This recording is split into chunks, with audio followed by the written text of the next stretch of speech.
Alright, welcome back mga ka-Johnny. Nandito naman po muli ang lingkod ka-Johnny ng Janitor TV. At ito ang Johnny Depp, usapang utang, usapang ola.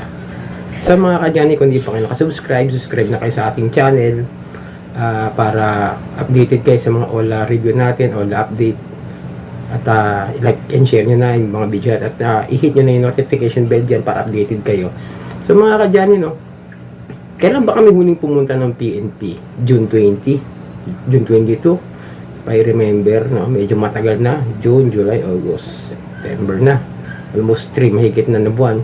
Pero, parang walang nangyayari doon sa mga pera. Pero yung sa NBI, meron namang na-raid. Tapos yung sa SEC, meron naman sila mga na-revoke na mga ola. Pero nakakapagtaka lang, no, mga ka-Johnny, na yung mga number 1 loan shark like Digido, Mocha, the other sister companies na mga ito patuloy na namamayagpag sa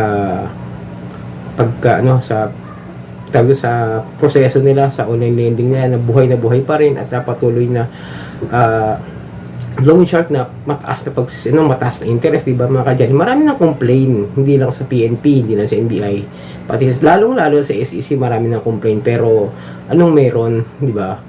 Kasi kung nakaraan lang, nag-file din sa ang grupo ng ng UOVM sa SEC, ilang katao rin po yung nag-file doon na hanggang ngayon wala pa rin silang sagot kung kailan babalik yung mga kung ano man yung nangyari doon sa mga complaints ng mga victim sa SEC, na kahit si Madam Kikay napatanong na parang wala nangyari, no? Nakakalungkot lang isipin na anong meron, di ba? Yung parang nasa likod. Bagay, masabi natin baka talaga merong mga nasa likod talaga dyan. Dahil nga, sabi nga ng nasa PNP kami is mga Chinese businessman, mga nasa ibang bansa, kaya patuloy na nakakapag-operate dito sa Pilipinas at gumagamit lamang ng mga Pilipino na magmamanage dito at sila magpapalakad para kung sakasakali may mahuli man, Pilipino lang yung mahuhuli or makakasuhan. Yun lang yung mga kailan na. Pero mga ka-Johnny, no, syempre matagal na sobrang dami siya. At lalo ngayon, kaliwat ka na naman yung mga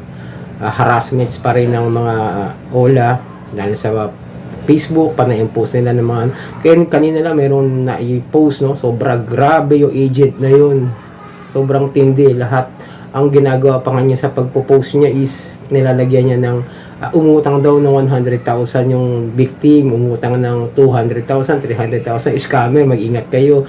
Grabe, ganun katindi yung ginagawa ng mga all agent ngayon, dahil nga malamig na naman.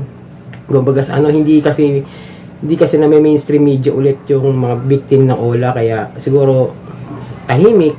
Ito, di naman na pag-uusapan, iba namin na pag-uusapan. Parang ganito yan kumbaga parang kapag viral lang, yun lang papansinin. Tapos, papapahinga, aasikasuhin, pero hindi naman agad maaasikasan ng gobyerno, di naman pag-uusapan agad, binibigyan ng ilang buwan. Napapansinin nyo, di ba? Nag-viral, pinag-usapan, pero binigyan ng panahon ng parang due date na kung kailan pag-usapan. Pero nung kaya natahimik na, ayun, hindi natutuloy-tuloy. Kaya minsan mapaisip ka na kung ano ba talaga ang justice system natin dito sa Pilipinas, na kung saan tingnan ko naman due process mga ka-Johnny, kailangan sundin. Pero syempre yung justice system parang kaiba na, parang ano bang aasahan ng mga victim.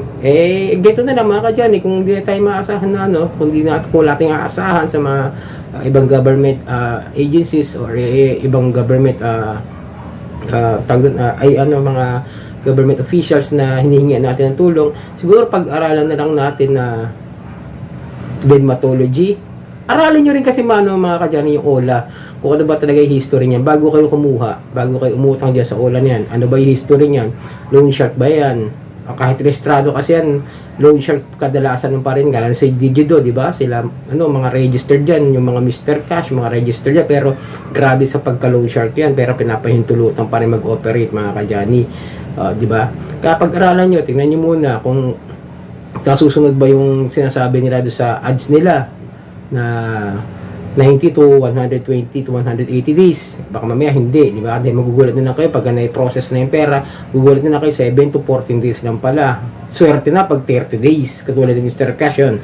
Swerte na kayo pag gano'n umabot, pero malaki pa rin ang patubo nila mga ka-Johnny. Kaya nakakalungkot lang at nakakadismaya na kung nung nag-viral talagang masigasig ang mga government officials at ang mga government agencies, pero bigla nung tahimik na naging payo na nga lang nga is dermatology.